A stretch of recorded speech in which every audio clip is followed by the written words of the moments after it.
สบายดีทุกคนเนาะแล้วก็สบายดีปีใหม่มูดสุกคนเด้อ FC น้องอองเนาะมื้อนี้น้องอองก็สิมาอวยพรให้พ่อบอยเนาะผ่าน Facebook ถึงแม้ว่าเฮาสิบ่ได้อยู่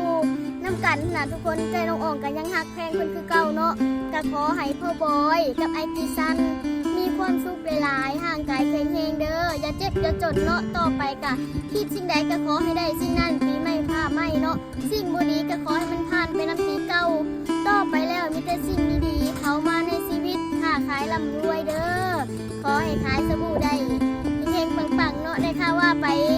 เฮ็ดสาวน้อยตกน้ำที่ตันเปรี้ยวก็ขอให้มีลูกค้าได้หลายเด้ออย่าลืมไปอุดหนุนพ่อบอยนี่เด้อทุกคนเนาะจะมีสบู่แล้วก็มีเสือปลาจันบ่มีสาวน้อยตกน้ำบ่ยังหลายแฮงเนาะก็ไปม่วนไปมันนำกันจังใดลูกก็ขอบใจที่ให้ลูกมีมื้อนี้เนาะมีเงินใช้มีเงินเดือนจ่ายทุกคนหาพ่อพ่อบอยกะ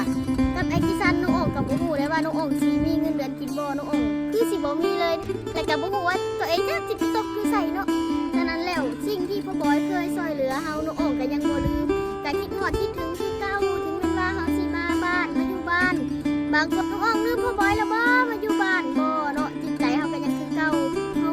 เป็นจังไดเฮาก็เป็นคือเก่านั่นแหละทุกคนฉะนั้นแล้วก็ขอให้ทุกคนที่มาติดตามน้องอ่องเนาะบ่ว่าแต่อยู่ไทยอยู่ลาวอยู่อเมริกาบ่เนาะหลายๆประเทศที่มาเบิ่งอยู่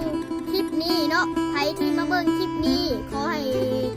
รวยๆถึงเด็ก6ตัว7ตัวเนาะขอบใจที่ติดตามน้องอ่องมาจนหมดมื้อนี้เด้อพี่น้องขอให้มีความสุขหลายๆบ่มีหยังตอบแทนหรอกพ่อบอยก็มีแต่คำอวยพรนี่ล่ะเนาะขอบใจหลายๆเด้ออยู่ดีมีแฮงเด้อคิดฮอดคือเก่าตู่จ้อยก็ยังคิดฮอดคือเก่าเด้อไม่ตู่จ้อยก็ขอให้อยู่ดี